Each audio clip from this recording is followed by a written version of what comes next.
you've saved and talk about why Okay. you've saved them and what they mean to you. They came down through here and did it for one of the news channels like ABC or NBC, somebody like that, and they came by and interviewed everybody. So now we're doing just the same thing with textile work. Mm-hmm. No problem. And, I can handle the textile workers because my father worked in the cotton mill before, long before it went down, and found out he needed to do something else and left it. And then his father and mother and a bunch of them had grew up in textile mills. And when this one shut down, they went to Atlanta to a textile mill. So, you know, and they worked there till they retired. So, you know, it's all textile workers. Mm-hmm. They worked at Dwight here? They worked at the Dwight, and it's been called Dwight Mills, Cone Mills. Matter of fact, we got an old bucket from Cone Mills for their fire bucket. It's really shaped like a cone, and that's how they done it. Just, you know, most people have the regular bucket for a fire bucket. When Cone Mills bought it, they changed it to a cone-shaped bucket. So, you know, it's stuff like that just hang on to. And I got it when they were tearing down the mill. I see. Why don't you just take us on a tour of these photographs? Okay, this photograph here was made before 1925. I'm not sure if you can see it too good. There's a little glare on it. But the reason we know it was taken before 1925, this building here was the old Dwight Inn, a big hotel type thing, and it burned down in 1925. So we know it was made before then, and it is an aerial photograph. And my father got this picture, and this is an original picture that was made, or the original picture that was made. And the reason I like to keep it because it shows Alabama City as it originally existed. And besides, in this 1, 2, 3, 4th house is where I grew up. No, third house. I can't even count no more. It's been so long. There's car lots all around it now, but my father still lives in that house there. So, and that's one reason I like to keep it. And, you know, a lot of folks don't remember how Alabama City looked or how it looked after or before they tore the cotton mill down. Now, how much of this is still standing? All of it, except for the cotton mill area. They tore down the cotton mill, brought in dirt to fill in the lakes and whatnot, and virtually every house is still standing unless it would, you know, had burned down. But virtually every house is still standing, except in this area here. This area here is a Jackson car lot now, but that's, you know, that's progress, I guess you could say. But as far as everything else, it stands as it did then. Nothing's gone. And I don't know if that's good or not, but we're trying to get this area, a fellow that lives in this area, grew up in this area, it's a lawyer here in Gadsden now. He's trying to have this whole area changed to a historic area. And I'm trying to take our area here on Wall Street, which is to the little left of this picture right here, and have Wall Street changed to, or North 27th Street changed to a historic area too. What is it that you want people to remember about this place? The best thing I want them to remember is that it was a close-knit neighborhood, even though it was a textile mill or mill village, as you'd call it, or as we grew up calling it, but everybody knew everybody. Nobody was better than the other person. They all were virtually on an equal basis, and that you could walk out of your house and leave the door open, come back a week later, and nothing be gone. Not a thing. And it was a close-knit neighborhood, and I don't think we'll have those neighborhoods ever again. That's what I like about it. That's good. That's good. What did your dad and mom do in the mill? I really don't know. I heard Daddy talk about being a slubber hand. Now that, I didn't want any part of the cotton mill because I remember taking lunch across the street to him to a fence that they had there and sliding it under there, and I didn't want any part of it. As a matter of fact, I never seen inside the cotton mill outside of the dispensary, and the dispensary was in this area right in here, and I never seen the first bit of it till they were tearing it down. I had no intentions of working in a cotton mill, just from listening to them talk, you know. But they, my grandmother and grandfather loved it. They loved the cotton mill, and when, like I say, when it was shut down, they fathered it to Atlanta, and I just had no intentions, none whatsoever. Yeah, we got to just keep on with your talk. Okay, this right here is the old Dwight School. This was built by the cotton mill people, and it was tore down in 1946 or 36, 1936, and it was built for the education of the kids. And there's one interesting thing about this picture right here. I don't know if you can see it, but there's a little white building right here. This little white building was the first school that they had in this area for just the cotton mill workers' children. And then it was later turned into a bowling alley before it was torn down. So that was the first school, and then this was the second school they built here. And then some of these other pictures here are just like, this is the Wall Street area. And the Wall Street area existed. It was the major hub of Alabama City. And at this time, Alabama City was much bigger than the Gadsden area because we had the cotton mill over here, and then we had a steel plant not far from over here, about 3-4 blocks. And we were the major manufacturing hub or industrial hub of the Gadsden, Etowah County area. And that's the reason we had such a thriving economy until the Depression, you know. And so this is a picture of Wall Street, and this is just some old pictures we have of the cotton mill here. And these are some picture of a store here in Alabama City. This was in the Mill Village. And this is a 1940s picture of Wall Street here when the cotton mill was still going. And this is a picture of old Dr. Higgins, who was an eye doctor, if I'm not mistaken, here on Wall Street. And then I got some more pictures in the back, if you'd like to see them. Absolutely. Let's That move sounds right around Okay. the back I got just all that ready. Oh, I'm sorry. You want to take a break and take No. Yeah, let me get his right there. Okay, All get- right, you count. Let me type real quick.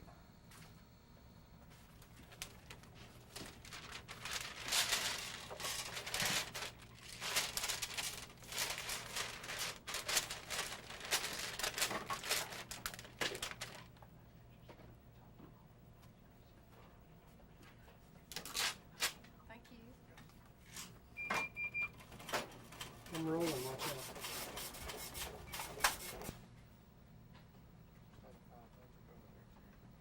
What? It's supposed to be. See if somebody put it wrong place. Rolling. Okay. Okay, go ahead, Jack. Go, Jack. I keep a few things from the old cotton mill that I like to keep around, and some of the pictures here are really very interesting. One of them I kept, and I've got some of the folks' names on here because this picture was made July the 23rd, 1926.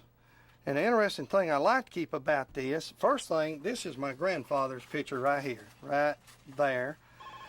And then what makes it more interesting too about this picture, if you'll notice all the young kids working in here. I mean, back then, it wasn't nothing for 10, 11, 12-year-olds to be working in a cotton mill, not even going to school at all, just working, you know. And that amazes me to this day, you know, that, and then when some folks tell you they grew up in a cotton mill, by golly, they grew up in a cotton mill. But I love that old picture there. And then I got some other stuff of Alabama City and the cotton mill. This is, this was a cotton mill paper, or one of them, the Alabama City News. This is from September the 9th, 1909. Who put that paper out? I'm not sure, but it was printed in Attala of all places. They didn't even have a printing place here, so they printed it in Attala. But that's a goldie oldie right there. And then, let's see, these are some of the folks. These were cotton mill outings. They used to have barbecues, and I remember going to several of them myself. They had an area where you could go and had a lake and whatnot. And then here's a little better picture you can see. These were all cotton mill workers, and these were made. These were back in the late 30s, early 40s. And, you know, this was in the paper where Cone Mills aided the United Givers Fund. And I don't know the year on this, but the photo was made by Harold Lockridge, who is a customer of mine, and he's a retired deputy sheriff. So it's been a long time since that one was made. And then they even had, this is cute, these are postcards. This is a postcard of the cotton mill that they used to send out. I had a nice little booklet that I've been looking for, but I got so much of this stuff packed up.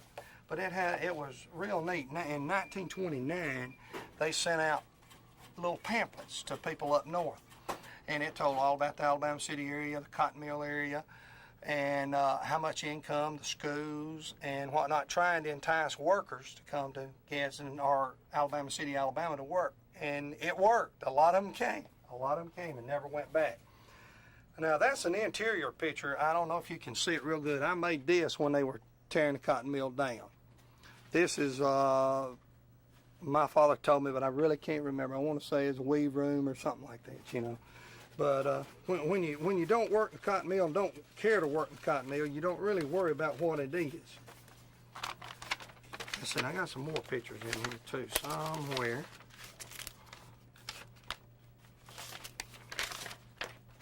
Yeah, that's where, I got a color picture here somewhere I was wanting to show you. When did you start collecting these? About 1970. I started about 1970. Really, some of this stuff, here's a good color picture right before they tore it down right there. That's the way the backside of the cotton mill looked right there. And I've got a brick from one of these stacks. Not sure which one it is because when they tore them down, they came down that quick, you know. And I'll show that to you here shortly. And then here's another cotton mill picture of some of the folks that worked there. This was made on August 4th, 1926. This is the employees of the cloth room. And these look a little bit older than the ones in the other picture, so this must have been the easiest job is what I can figure, you know, because they done a lot by seniority. Now, do you know the people in this? Now, these folks I don't know. I don't know any of these folks. You suppose they were out on a picnic here, or? From the looks of it, it was made somewhere behind the cotton mill because I want to say the lake area that's right behind the cotton mill. This was made in the lake area because part of the lake was like for fishing, the other part for swimming and picnicking, and that's the way they worked it. Now this is real interesting. This was made during World War II, I believe, about through the mill, where they were showing that you know, it's got a forward, the gates open, and that it's more than just brick and steel. And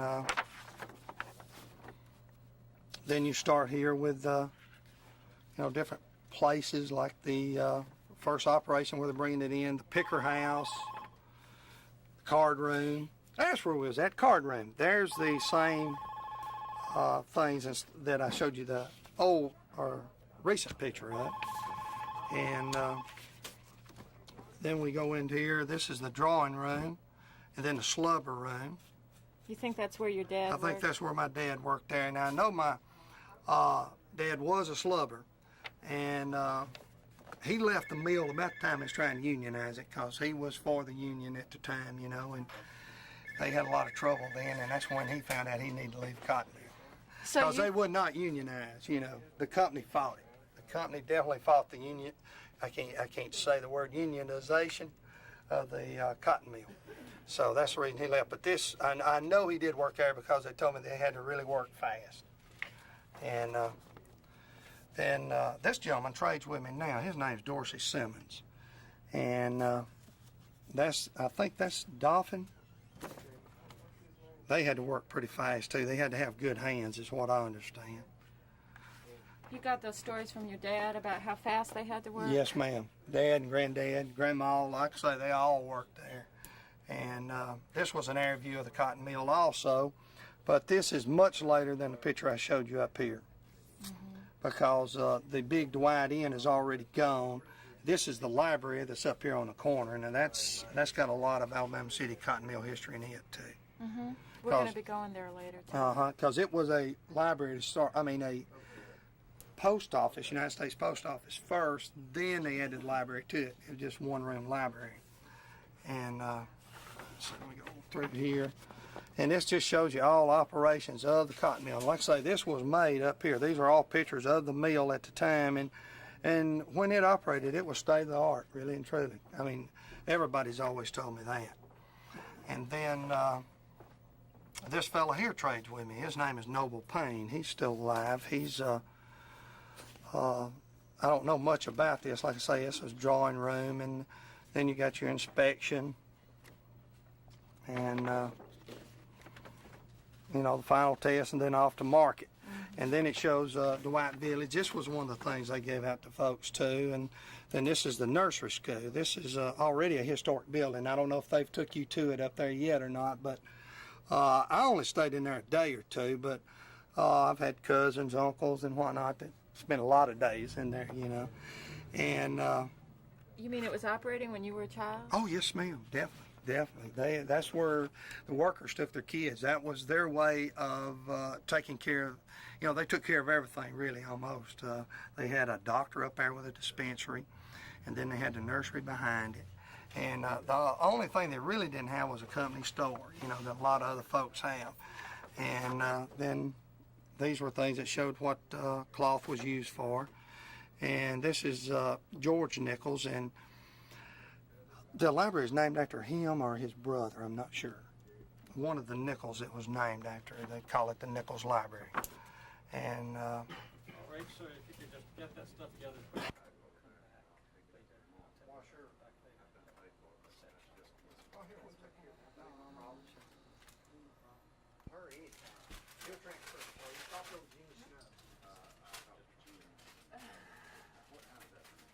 Now, Fawn, just tell him NALFON.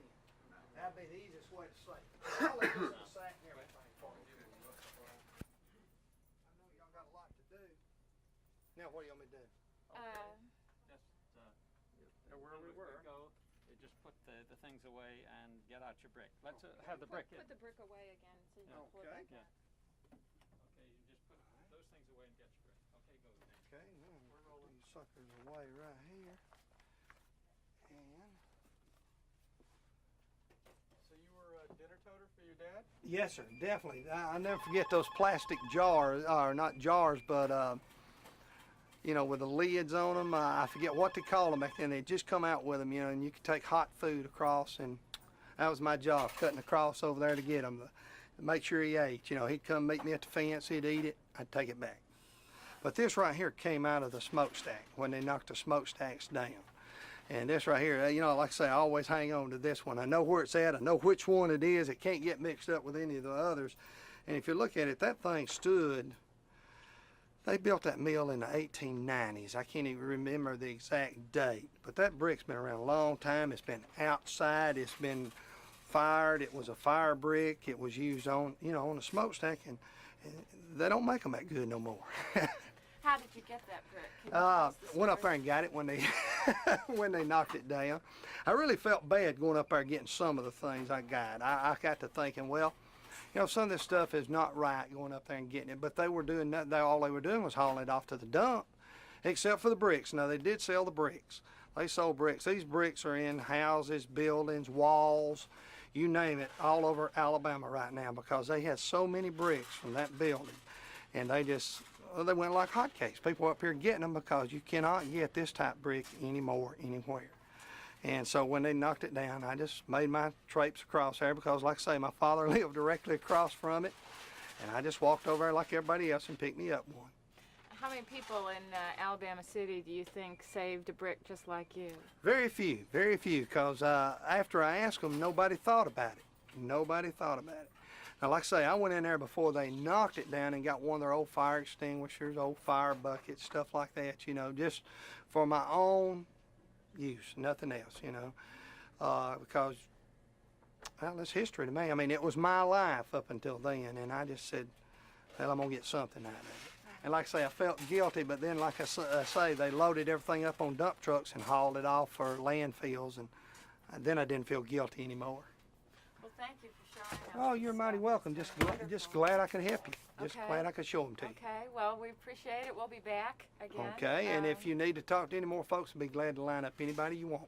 Because Okay. you wouldn't believe some of the old folks that still live in this area, that's the only job they ever had, the only job they've ever known. Okay. Thank you very much. You're mighty welcome. I hope that was some Yeah, help. it's It was beautiful. great. And what It we'd was like great. to do is come back with our copy stand and copy those photographs. Oh, yes, sir. If you want to do that, if you'll let me know about a week ahead of time before you get here, I'll get you some stuff. I mean, some stuff to look at. Well, what we'd like to do is later on this week just to come back. We got a little copy stand, so we won't have to take them out of the building. They'll be Right. right there. All right, and I'll round you up some more pictures. What day you think you're coming? Probably probably Thursday or Friday.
You have speed. Okay? Yes. So Yeah. tell me about how your father and his family came to this mill.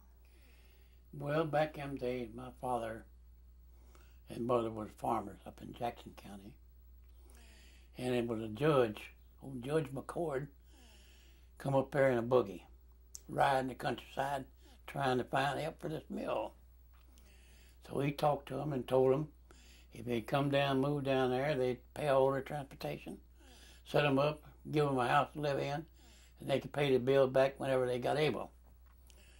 So my father and mother, well, what clothes they could take, no furniture, went to Huntsville, got on the boat, come up to Gunnerville, got off the boat in Gunnerville, onto a train, and the train brought them down here to the wall to L&N Station.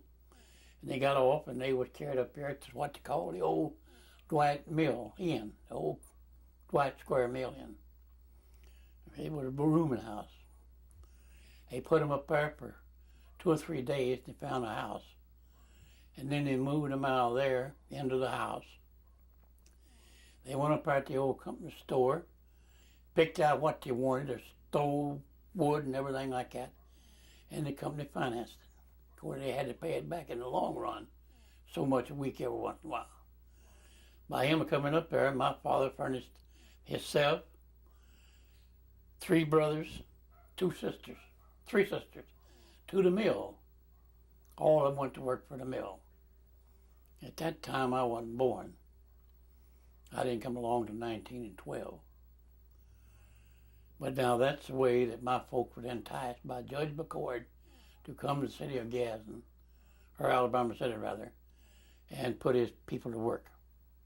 And you think Judge McCord did that with lots of families up in Oh the yes, countryside? that was his job. He was a circuit courtier, circuit judge.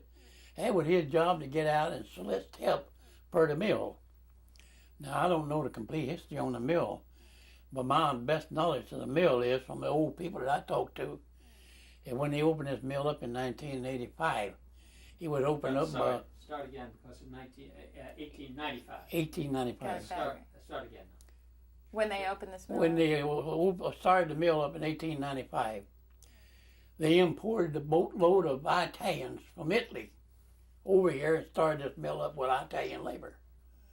Now, I do remember in my young days, a bunch of the old Italians still here. They helped start this mill up, wasn't enough people around. That was the reason Judge McCord was out soliciting for help. You remember what the terms were when the mill got started?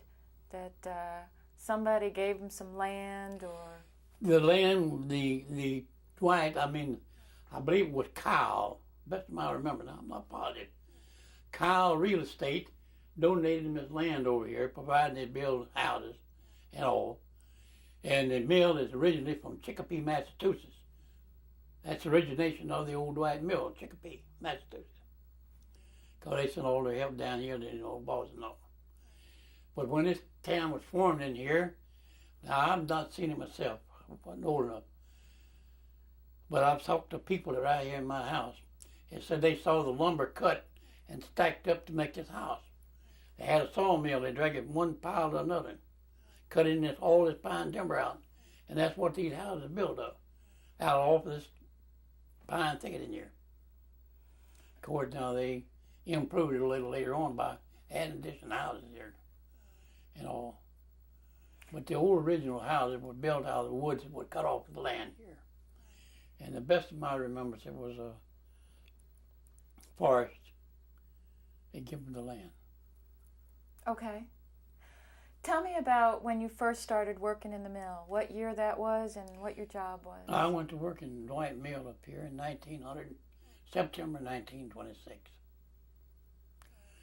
And at that time, it was a law that says a person can't work over 8 hours a day if he's under 16. Well, I forget the child labor law or something. So I got on what they call the 9 o'clock crew. I'd come in at 9 o'clock. Then if there's a sweeper wanted off, I'd go in there and let him off at 9. And I worked that job till I reached 16. And when I reached 16, then I went to work on the night shift, which we were working 12 hours a night. 11 hours, 45 minutes a night. And all. And things was pretty fair back in them days in the 20s and things, especially before the crash, because I was making more money up here in Dwight than the Goodyear workers were making over in Goodyear. You're talking about the Goodyear rubber plant? See, when they started up over there, 25 cents an hour, that was it. I was making more than that. I was making $15 a week up here. I didn't quit and go over there. So people didn't complain about the money at the Dwight Mills? Well, back them days, $15 was $15 and all. And how were the working conditions? The working condition was fair until the stretch-out system come into effect. That was put in the 30s. Tell me about that. Well, they changed machinery up here in the mill. They brought some old machinery down here from one of the mills up in Massachusetts. Different machines. See, we started up on Fail and Jinks and Mason frames that's spinning in there, and old looms. They finally got the whitening. They had some frames in, and then they brought them some other different machinery in there with it. And when they did, they said that then we could take on more labor, and they eased the stretch out on us, they call it. Made us double up. Sometimes we could work solid 5 hours, never stop. Just one like that. Only when you had to go to the bathroom. So when people use the term stretch out, what do they mean? That means that you got more now. They couldn't keep up there hardly, and they'd hire you in. Now Grady Kilgore, that he talked to, when he started working up there, he was spinning on 3 sides. Okay. A spinner, when this mill went down, was spinning 18 sides. Oh my goodness. He was learning. What does that do to a person who's working that many sides? The manual labor is not too much on him, but it's continued all the time. Continued all the time. Well, now, when the crash came, the Depression came, and the NRA came in, you remember those years? Yeah. Yeah, and you got married right around that time. I married in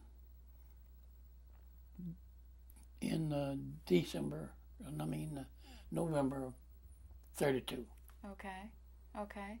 And then the next year, the Dixie Federation of Labor was formed. We commenced forming, was formed before I married. Oh, you were? We were trying to get together, Well, now tell me about that. Well, there's a bunch of the old people there, Coy Calloway and Walter Pearson, old man, Mr. Lofton, and there's a bunch of them all, Rufus Garrett and all. We got together and decided we wanted a union. And we'd have to go into the woods up here to make our meetings. But there's some talk. But as the NRA went into effect, then we got brave. And we came out of hiding. And we started up then working on a union of our own. The company didn't bother us too much. They just had spies down there. Of course, they kept up with it. But we had our meeting down here at Kennebury Station, over the old cargo building there. We formed our own president. We wrote our own bylaws, constitution. and made it legal by putting it in writing courthouse. And Can you go back